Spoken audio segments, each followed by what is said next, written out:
Ifta'ala.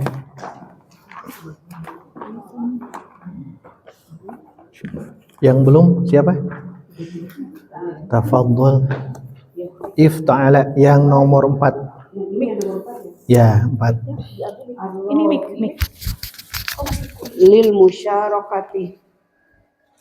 Ini kenapa? Fasoma zaidun. Ini kok nggak hijau? Hijau nggak? Wa aliyun. Nyala dua-duanya. Taho sama.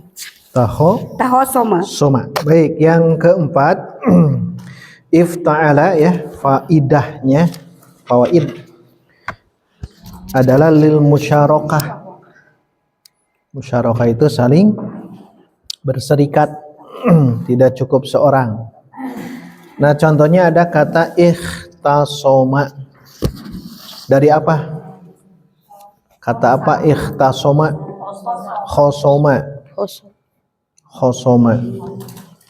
Di hadis ada kan ya? Ayatul munafiki salasun. Nah, nanti ada tambahan idza apa? Khosoma fajaro. Khosoma itu bertikai, bertengkar, fajaro berlebih. Bertikai, berselisih. Ikhtasoma Zaidun wa Aliyun. Nah, ini maknanya musyarakah. Musyarakah itu saling ya. Saling. Berarti Zaid dan Ali ikhtasoma saling bertikai. Ai takhosoma saling ya. Jadi tafa'ala dengan ifta'ala di sini semakna. Itu lil musyarakah ya, ikhtasoma. di Quran ada PR ya. PR kasabat dengan iktasabat. Ada yang sudah ketemu bedanya yang di surah Al-Baqarah ayat akhir, laha ma kasabat wa 'alaiha maktasabat. Fokusnya di lam dan ala itu ya. Sudah ada yang menemukan dari segi apa tafsir? Ya, silakan. Kasabat, asal katanya dari kasaba yang artinya mendapatkan, meraih, memperoleh atau berusaha atau mengusahakan sesuatu, tapi digunakan untuk sesuatu yang mudah diperoleh. Dalam ayat ini dipakai untuk kebaikan, karena kebaikan itu ringan, fitrah tanpa kesulitan yang berat. Kebaikan itu Allah mudahkan dan Allah lipatkan gandakan pahalanya. Kebaikan itu sifatnya lebih mudah. Tapi kalau itu yang kasaba ya, digunakan untuk kebaikan dan mudah itu ya. Nah, udah ketemu berarti. Terus yang kedua, supaya manusia tahu kalau pahala itu mudah. Kalau yang iktasabat asal katanya dari iktasaba, maknanya itu memperoleh dengan usaha yang keras, memaksakan diri atau takaluf. Faidah wazannya lil mubalaghati fil makna. Dalam ayat ini dipakai untuk keburukan karena dosa itu harus dipaksakan, dipelajari dan diusahakan dengan susah payah. Seperti misalnya kayak berbohong itu kan butuh ekstra effort gitu ya untuk melakukan dosa itu. Harus butuh dorongan hawa nafsu. Jadi lebih berat usahanya untuk melakukan keburukan itu lebih berat dibanding melakukan kebaikan.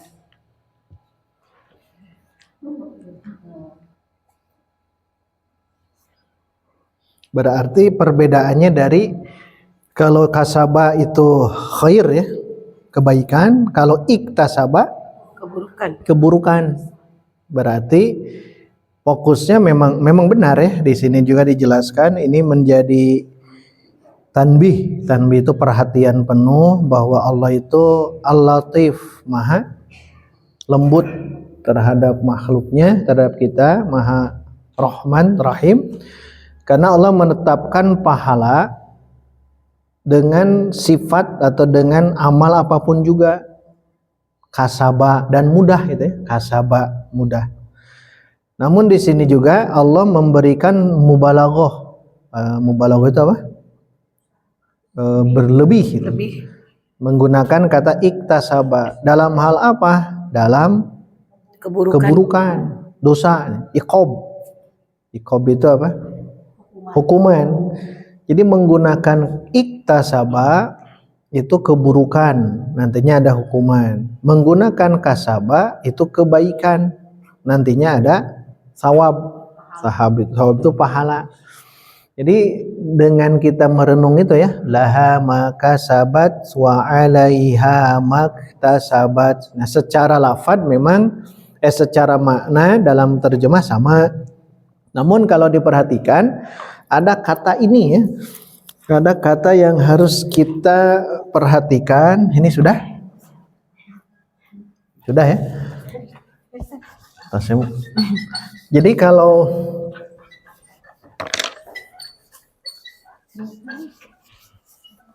laha dengan alaiha itu sudah menjadi isyarat.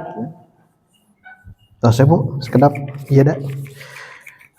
Laha dengan alaiha, fokus itu menjadi isyarat.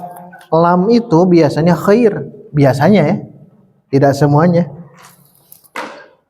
Yang pertama laha. Nah, laha yang ini laha kasabat, maka sabat. Nah, lihat la di sini al khair. Jadi al khair itu kebaikan yang kasaba mudah gitu. Kita usahakan. Berbeda dengan alaiha. Nah, kalau alaiha ala biasanya ya, lawan dari khair apa? Lawan dari khair syar. Asyarru keburukan. Maka betul tadi Intan menjelaskan kasaba itu kebaikan dan mudah dilakukan dengan pahala yang banyak. Tapi kalau alaiha asyar keburukan itu menggunakan kata ifta'ala iktasaba maktasabat. Nah, ini iktasaba berarti ini dipaksakan. Tadi apa? Mubalaghah. Ada yang lain juga takallub. Maksakan gitu takallub. Berarti kebaikan itu sebenarnya mudah ya. Laha makasabat wa 'alaiha, dan baginya maktasabat, apa yang dia paksakan. Ini memaksakan. Memang betul ya, hari berbohong gampang sulit. Berbohong, nggak bohong sulit. Apa ciri sulitnya? Harus atau jangan pernah lupa. Bisi nggak bohong 1 tahun kemudian lupa. Jadi terbongkar, berarti sulit. Alaiha. Makanya nanti ummahat akhwat ketika mendapatkan, tapi dalam satu rangkaian ya, tidak mungkin Allah menyebutkan lam ya dengan ala kalau tidak ada makna. Pasti ada maknanya. Nah, biasanya ulama la itu nanti pahala. Laha bagi dia akan mendapatkan pahala maktasabat apa yang dia usahakan. Wa 'alaiha, dan dia akan mendapatkan dosa, siksa gitu. Pahala dan siksa. Dari apa? Dari apa yang dia paksakan untuk melakukan itu. Makanya lam dan ala itu ada ulama mengatakan begitu. Walaupun ada mengatakan la farqa bainahuma katanya. Tidak ada bedanya. Tapi tidak mungkin ya.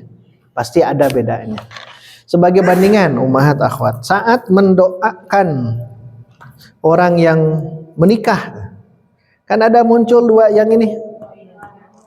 1 barakallahu laka, 1 tuh. Yang kedua wa baraka, Allahnya muncul tidak di yang ini? Tidak ada ya. Nah, itu unik. Wa baraka alaika. Allahnya tidak ada di dalam bab ini. Ala ini nih, yang ini. Kalau laka, kan tadi kalau mau disebutkan la di sini khair. Semoga Allah menganugerahkan barokah dalam kebaikanmu. Ini khair. Yang kedua, tidak muncul lafzul jalalah. Wa baraka, tidak wa barakallah kan, tapi wa baraka langsung ke sini. Alaika, oh berarti sini. Syar. Jadi ada yang mengatakan ini pasti beda gitu. Satu barokah dalam kebaikan rumah tanggamu, semoga barokah. Tapi semoga barokah juga dalam rumah tanggamu yang mungkin ya syar, mungkin syar. Tapi semoga barokah gitu. Semoga barokah. Kenapa demikian? Karena memang tidak mungkin, ini kan berdasarkan wahyu. Barakallahu laka wa baraka alaika, itu tidak mungkin sama lah, tidak mungkin. Maka ada ulama mengatakan kalau lam biasanya lil khairi, kalau ala biasanya lis syarri, kalau menyatu dalam satu rangkaian kalimat. Kalau menyatu ya. Tapi kalau berpisah, nah mungkin masing-masing beda. Nah, makanya lihat di sini, oh berarti ada beda. Makanya semoga barakallahu laka dalam rumah tangga yang baikmu itu, yang nikmat dalam rumah tangga, semoga barokah. Tapi dalam kenyataannya mungkin tidak khair dalam rumah tangga, satu waktu tidak sesuai dengan keinginan, tetap doakan wa baraka, kebarokahan. Baru terakhir apa? Wa jama'a bainakuma fi khairin. Tuh kan ada khair. Ada khairin. Ada khair fi khairin. Apa itu barokah? Nah, subutul khairil ilahi. Khair itu ya. Subutul khairil ilahi. Ilahi fi syai'. Kita buktikan, buka Al-Bahisul Qur'ani. Mana ini nih? Al-Barokah. Al-Bahisul Qur'ani. Nah, jadi teringat Al-Bahisul Qur'ani.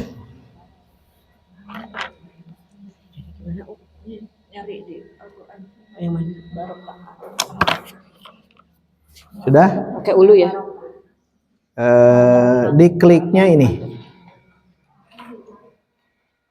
Ma'ajim, jangan klik ini, langsung ke Ma'ajim, klik paling ujung kiri. Nah, tulis barokah, ba, ro, dan kaf. Yang itu yang ada kotak tuh, barokah. Nah, ketemu ya. Nah, lihat di sini, Ma'ajim tuh mu'jam ya, kamus. Kalau saya biasanya menggunakan yang paling atas, ya. Barokah, ba, ro, dan kaf.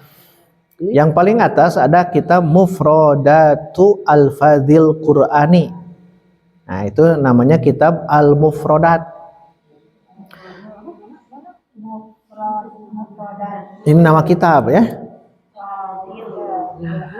Mufrodatu Al-Fadhil Qur'ani. Sudah ketemu? Ma'ajim. Kliknya Ma'ajim. Ma'ajim yang paling kiri. Klik dulu Ma'ajim, tulis barokah. Sama juga. Sudah ya? Nah, kalau ingin tahu teks lafaz di Al-Quran, langsung ke sini ya. Kitab Mufrodat Al-Fadhil Quran. Sudah diklik? Nah, kliklah Mufrodat. Nah, ini asal kata barokah. Ini barokah, terus ke sini mami. Sudah ketemu? So, diklik mufrodatnya atau diklik barokahnya. Nah, itu sama. Tapi yang al-mufrodat. Sudah ketemu? Nah, nama judul kitabnya lihat paling atas tuh apa? Mufrodatu al-fadil Quran. Sering diringkas mufrodat. Penulisnya tuh baca apa? Penulisnya Ar-Raghib Al-Asfahani. Wafat, nah ini wafat. Wafatnya tahun 502. Nah, kelebihan kitab ini harus diingat ya. Kitab Mufrodat Lafaz Quran itu ini semua makna-makna dalam Quran tertulis di kitab ini ya. Al-Mufrodat. Nah, kita ingin fokus barokahnya. Kita ingin fokus barokahnya. Kalau di atas biasa dari awal disebutkan. Tuh, ini ayat Qur'annya ada. Jadi ayat Quran ada, kemudian kata barokah ada.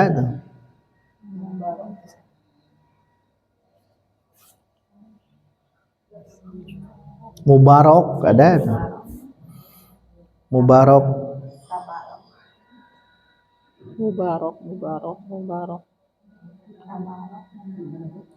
Barokah. Ada. Nah, lihat di alinea pertama. Aslu barki. Asal kata bark itu barokah ya. Sadrul ba'iri. Sadrun apa? Dada. Dada. Ba'ir unta. Dada unta kan ini dada unta ya. Jadi barokah itu ternyata asal kata dari dada unta. Tapi lihat bukan fokus yang itu. Ada kata di masih alinea pertama ya. Wal barokatu tak ada. Ada tidak? 1, 2, 3, 4, 5 baris kemudian. 5 baris kemudian. Wal barokatu subutul khairil ilahiyyi fisyai'i. Nah, ini kata beliau. Nah, al barokah itu ini subutul khairil ilahiyyi fi syai'i. Nah, ini kata barokah. Kata barokah ya, al barokatu. Subut apa? Tetapnya al khairi Kebaikan. Nah, lihat tuh, kan ke sini akhirnya. Wa jama'a bainakuma fi khairin. Oh, ternyata makna barokah teh ini tetapnya kebaikan, tapi bukan kebaikan kita, ilahi. Apa ilahi? Ilahi itu Allah. Ilah Allah. Tetapnya kebaikan Allah dalam hal apa? Pada asyai'i sesuatu. Oh, berarti barokah itu begitu. Tetap kebaikan Allah dalam sesuatu. Itu disebut barokah. Barokah. Nanti kalau mau diteruskan itu ya pendalaman. Tadi kan al-barku itu sodrul ba'ir. Dada unta. Ba'ir. Dada unta. Kalau unta kebiasaannya nanti dicek mun kaditu umrohnya. Nanti dicek bagaimana kebiasaan unta, dia akan berhenti di tempat itu terus. Sehingga ketika ini pasir, maka dia akan membuat lubang. Jadi dada unta ke sini. Jadi ada lubang. Saat turun hujan, maka di sini tergenang air. Nah, genangan air bahasa Arabnya bir katun. Kenapa disebut bir katun? Karena dari albarku, dada unta ketika dia berhenti istirahat pasti akan kena ke sini, pasir itu menjadi berlobang. Turun air tergenang, namanya birkah. Bahasa kita birkah itu apa? Kolam. Kan kolam bahasa Arabnya birkah. Kenapa disebut birkah? Karena berasal dari sini. Dan kenapa disebut barokah? Karena tetapnya kebaikan Allah dalam sesuatu. Kenapa? Karena air itu memberikan manfaat. Makanya kembali ke yang tadi, Allah penuh barokah. Sesuatu yang penuh barokah, bahasa Arabnya Mubarak. mubarakun. Ini yang benar. Tapi kalau tadi barkun mabruk dari sini. Mabruk. Nah, ini yang salah. Mabruk itu apa? Ini unta yang turun. Mabruk. Makanya nanti dalam fikih solat ada bahasan ini burukul bair. Yang turun ya. Fikih solat ya. Burukul bair, ngedeprekna onta. Idza sajadta fala tasjud kama fala tabruk kama burukul bair. Jangan kalian seperti ngedeprekna onta gitu, ketika akan sujud. Nah, nanti para ulama berbeda pendapat ya. Imam Ibnu Qayyim al-Jauziyah menyebutkan bagaimana unta turun, apakah tangan atau kaki dulu. Nah, nanti menjelaskan dalam Zadul Ma'ad. Syekh bin Baz dalam Kaifiat Salat Nabi menjelaskan tentang itu. Syekh Al-Albani menjelaskan dalam Sifat Salat Nabi tentang ngedeprekna onta. Kan ini terlarang. Kita mau sujud jangan seperti ini gitu, hadisnya. Maka bagaimana caranya? Tangan dulu atau lutut dulu? Nah, itu para ulama berbeda pendapat. Hanya yang jelas jangan seperti ngedeprekna onta. Menderum, mengedeprek ya, menderum, ngedeprek ya. Turun nya gitu. Tapi kata Syekh bin Baz, Syekh Fauzan hafizahullah, kata beliau, lihat dulu kondisi kita, kata beliau. Beliau Sinagar Tengah di Minhatul Alam ya, kitab Syarabul Gumaram. Kalau ada uzur silahkan ya. Tapi kalau kuat silahkan lutut dulu. Wallahu alam, itu tambahan. Atas laku kan ini. Sudah 9:30 ya. Tamatkan dulu ini ya. Ganti. Tamatkan 6 ini ya. Biar Jumat depan kaidah. Kelima, teruskan minta waktu ya 5 menit lagi. Lima'na fa'ala mislu ijtadzaba bima'na jadzaba irtaqa bima'na raqa. Bimana apa? Jadi yang kelima li makna fa'ala. Jadi ifta'ala bimakna fa'ala gitu. Bimakna fa'ala. Contohnya lihat. Ijtadzaba. Artinya apa? Jadzaba pakai za. Apa artinya? Menarik. Ijtadzaba, dia menarik. Tapi berarti misalkan jadzaba apa namanya? Tali. Jadzaba, menarik. Ini sudah ya. Jadzaba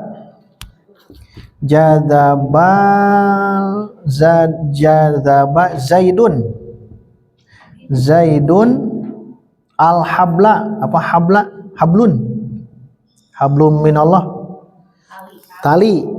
Jadzaba Zaidun al-habla, Zaid menarik tali.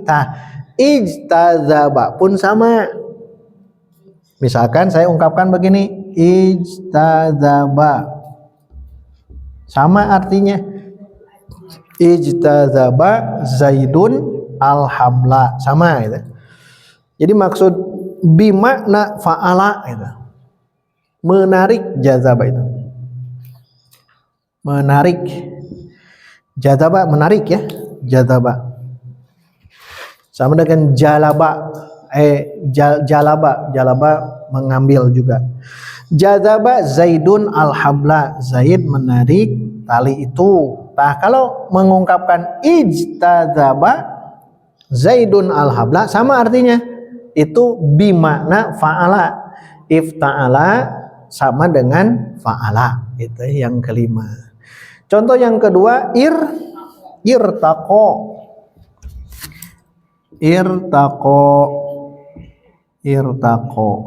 Irtaqo Ahmadu misal sama dengan rokok.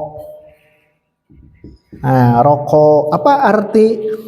Jangan dulu ke irtaqo, berarti rokok apa? Naik. Dalam hadis ada yuqalu li sahibil Quran, dikatakan kepada ahli Quran, iqra wartaqi. Nah, itu. Iqra, bacalah, wartaqi, dan naiklah. Warattil, dan tartilkanlah, kama kunta turattilu fid dunya, sebagaimana kau membaca Quran tartil di dunia. Jadi bukan hanya di akhirat, bukan hanya di dunianya baca Quran serta tartil teh, tapi di akhirat. Maka perbaiki bacaan. Isin kayak bisa ikro ma'ana biqoriin kayak bisa gitu ya. Saya tidak bisa membacakan, malu nanti ya. Jadi harus kita belajar talaqi, tajwid, tahsin gitu ya. Biar nanti saat ditanya atau diperintah iqra wartaqi warattil kama kunta turattilu fid dunya. Kenapa demikian? Fa inna akhiru manzilatika akhiru ayatin taqra'uha. Karena tempat surgamu nanti di akhirat itu adalah akhir yang kau baca. Berarti apa itu maksudnya? Tempat kedudukan surga kita nanti pas kita berakhir membaca. Membaca apa? Quran. Di mushaf, di hafalan. Makanya di mushaf, di hafalan. Dan tidak ada di sana hanya di hafalan. Baca Anas naik terus naik, nah di akhir di situ. Tapi itu ya, itu bagi orang yang ahlul Quran. Nanti cara masuk surga kan beda-beda. Jadi kalau ahlul Quran nanti akan masuk jenjang manzilahnya itu begitu. Tapi kalau yang bukan ahlul Quran tidak ditanya itu. Mungkin ditanya kalau bab anak, bagaimana kesolihan anak, bagaimana birrul walidain, bagaimana harta, itu akan ditanya. Mun seueur kumaha? Ya ditaros sadayana. Harta, apalagi ilmu, apalagi banyak ya. Ilmu ditanya tentang satu saja ya. Apa ilmu? Fima fa'ala, amal. Harta ditanya berapa? 2. 1 min aina iktasabahu, min aina iktasabahu, dari mana dia mencari kasabnya. Yang kedua, fima anfaqahu, diinfakkan kemana. Sehingga akan ditanya 2 itu. Maka betul, ilmu cukup 1 ditanya, diamalkan tidak. Kalau yang harta ditanya 2. Kalau jasad, fima abla, sampai ke habis jasad kita. Maksud habis teh namanya? Ya habis, jasad kita sudah apa? Rentak gitu. Nanti akan ditanya dan sebagainya. Terakhir, silakan ke-6. Sadisan litolabi mislu iktadza'ai tolaba minhu al-kadza. Nah, berarti tolab sama dengan alif sinta ya. Apa maksud tolab di sini?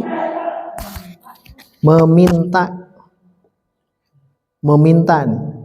Iktada maksudnya apa? Iktada tolabu minhul kad. Apa kad artinya?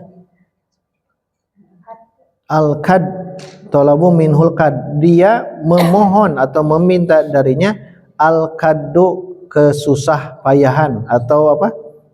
Jerih payah lah. Usaha sungguh-sungguh, kad. Nah itu iktada, maksudnya tolaba minhul kadda. Dia memohon kepada orang itu al-kadda, untuk bersusah payah atau bekerja keras, kad di sini. Nah itu faidah ya. faidahnya. Baik, itu yang dapat dibacakan. Mohon maaf ada tambahan waktu tadi ya, karena istirahatnya lumayan. Ya, istirahatnya lumayan. Insya Allah di pertemuan berikut tidak ada PR yang ini ya, PR yang tadi saja. Langsung ke kaidah. Kaidah ada 2, insya Allah tamat, hanya 2. Kemudian yang tadi yang 5 soal diterjemahkan dan di i'rab, PR-nya nanti kumpulkan.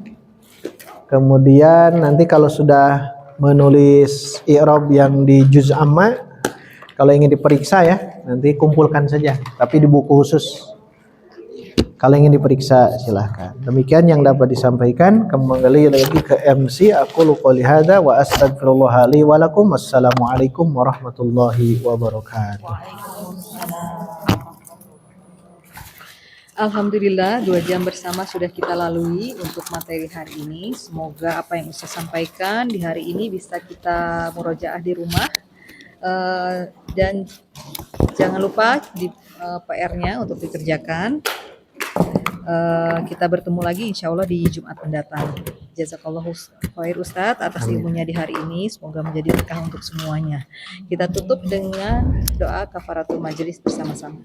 Subhanakallahumma wa bihamdika asyhadu an la ilaha illa anta astaghfiruka wa atubu ilaik. Assalamualaikum warahmatullahi wabarakatuh. Waalaikumsalam warahmatullahi wabarakatuh.